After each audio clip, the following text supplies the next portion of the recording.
We don't follow any kings.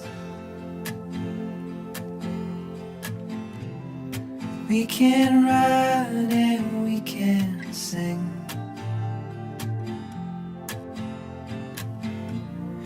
We don't talk about the things we don't know. We don't know. We don't know.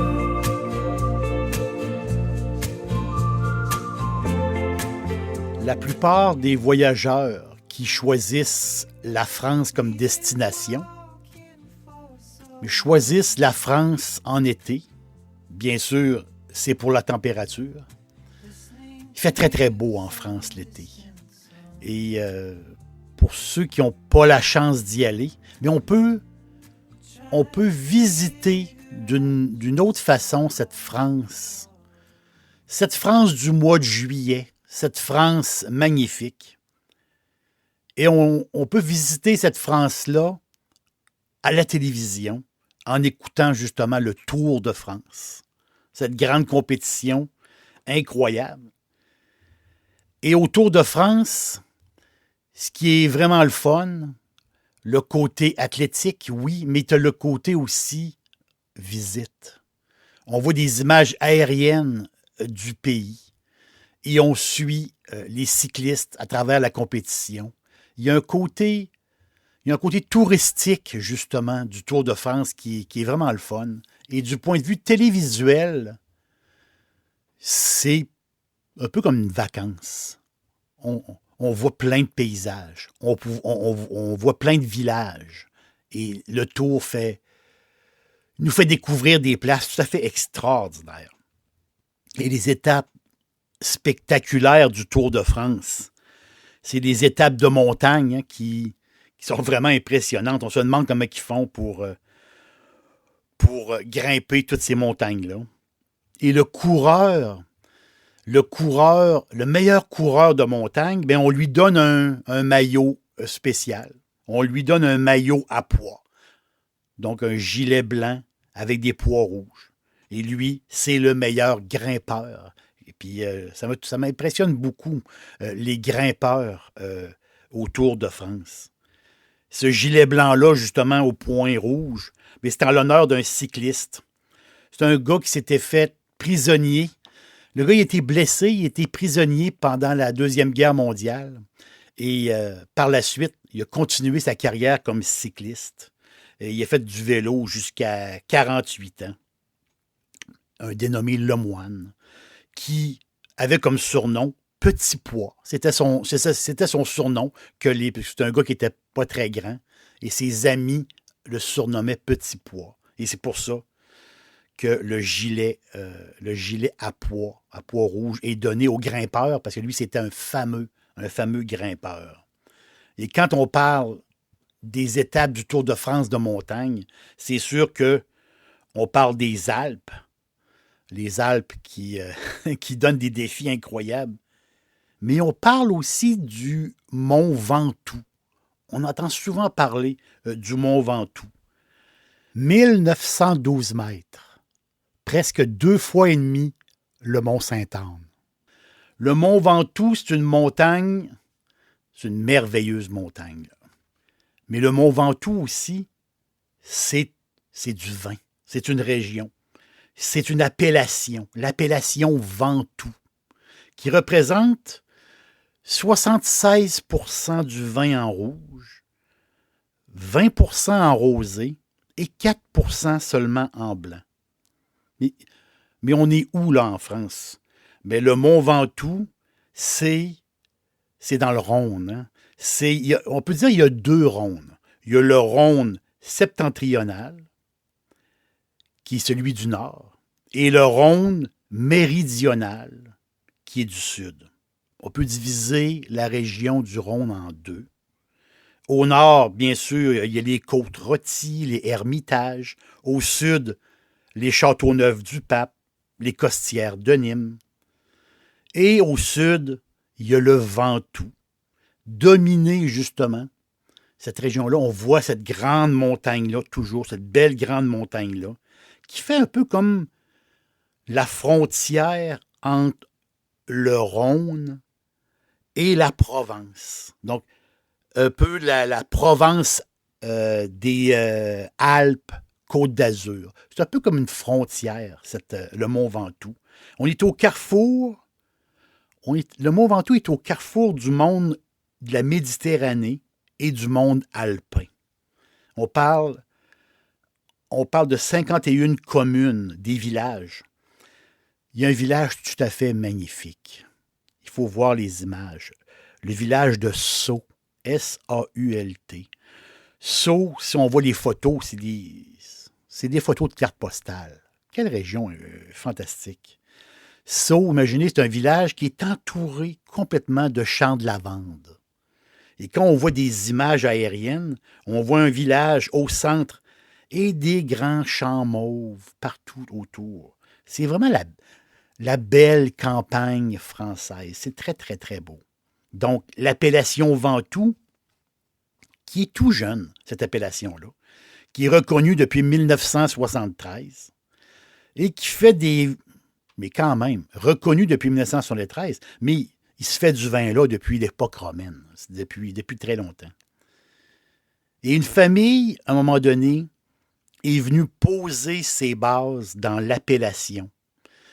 C'est René et Odette, dans une période pas si lointaine. C'est deux passionnés de vin, René et Odette, et ils décident de changer de carrière et ils décident de s'installer dans un château. Donc, ils ont acheté un château, le château Pesquier. Château Pesquier qui est vraiment très, très beau. Là. Très, très beau, un beau style, justement, du sud de la France. Mais eux, ils ont acheté le château bien avant la reconnaissance de l'appellation de 1973. C'était bien avant ça. Ils se sont installés là-bas. Ils ont restructuré un vignoble qui était là. Et ils ont décidé d'orienter la production plus sur la qualité que sur la quantité. Donc, René et Odette, des amoureux, ont mis beaucoup d'efforts dans le château Pesquier. Leur fille a décidé de prendre la relève. Leur fille s'appelle Édith et son mari, Paul, qui ont monté d'un cran encore plus la renommée du château Pesquier. C'est devenu un peu comme le moteur de l'appellation d'origine Ventoux. Quand on parle de la région de Ventoux, automatiquement, le château Pesquier va ressortir. Ça, c'est sûr. Aujourd'hui, Édith et Paul ont cédé la place à leurs fils, et eux aussi, des passionnés de vin. Eux aussi qui ont voyagé à travers le monde, mais sont retournés chez eux, sont retournés s'occuper justement du château Pesquier, qui est vraiment formidable, qui est vraiment à connaître. La famille, la grande famille, travaille beaucoup de cépages. On parle de Grenache, on parle de Cinsault. Imaginez-vous, là, vous avez des vignobles comme ça, le château Pesquier, et au loin, juste là, et vous avez la montagne. Le look du secteur, c'est un coin de paradis quand même. Et je vous parlais de cépages, justement. On parle du Grenache, on parle du Cinsault. Donc, beaucoup, beaucoup de cépages utilisés, la Syrah.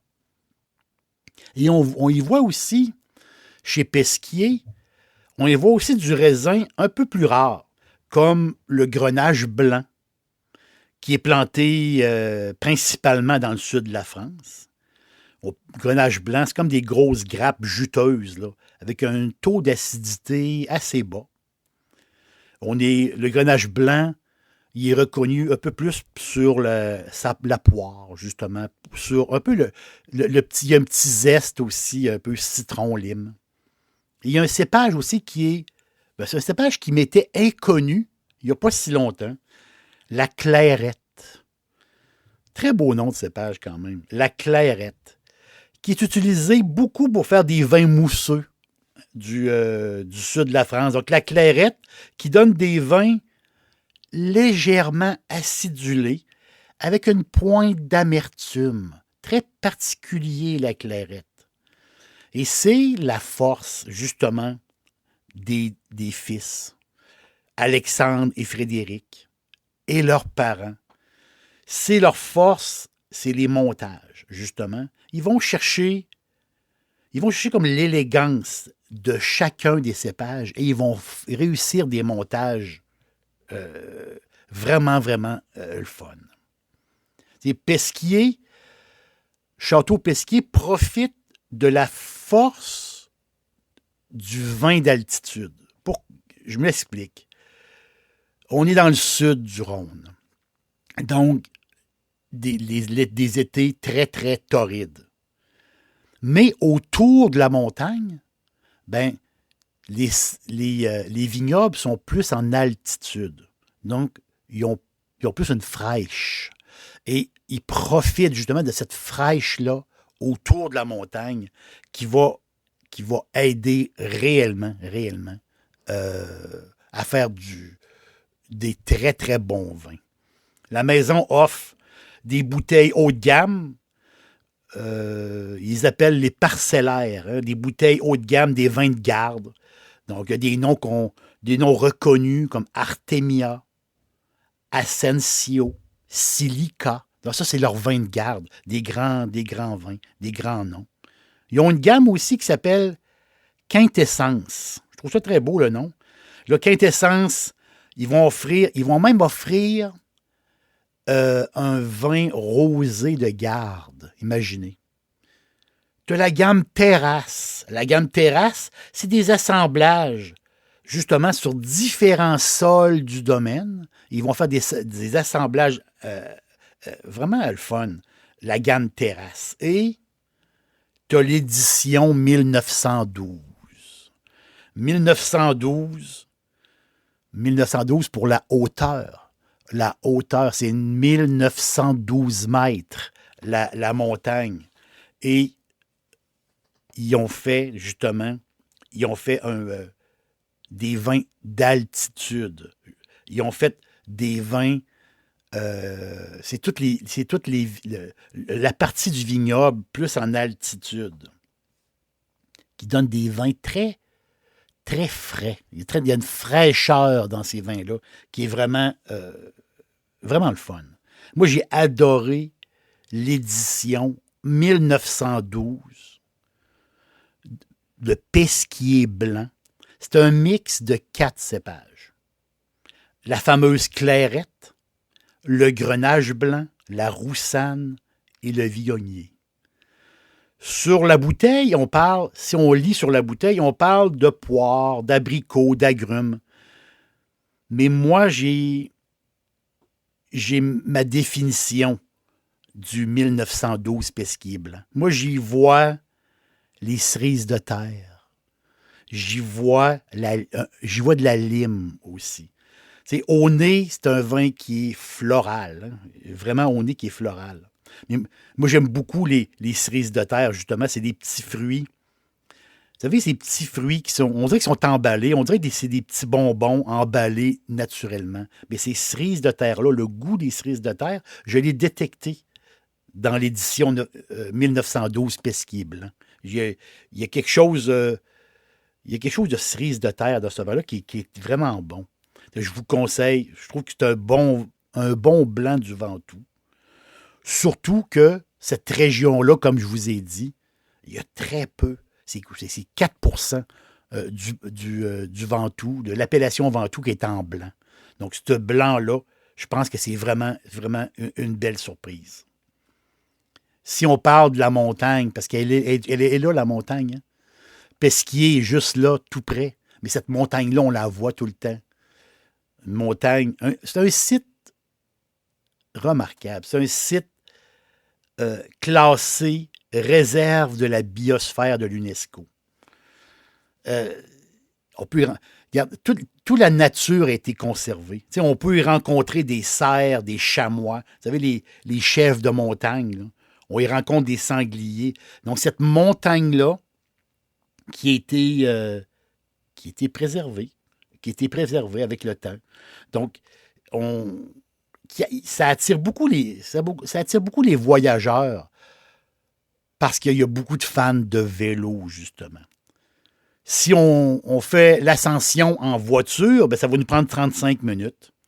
Et il y a 3 villages. Si on part de 3 villages, justement, au sud de la montagne. Donc, il y a 3 routes qui vont mener au sommet. Il y a le village de Malancène, il y a le village de Bédouin. Et bien sûr, le petit village que je vous ai parlé, le village de Sceaux, qui est au milieu du champ de lavande. C'est vraiment beau. Mais il y a 2 choses impressionnantes. C'est la végétation. À mesure qu'on monte le mont Ventoux, la végétation se raréfie. Et au sommet, c'est un sommet aride et rocailleux.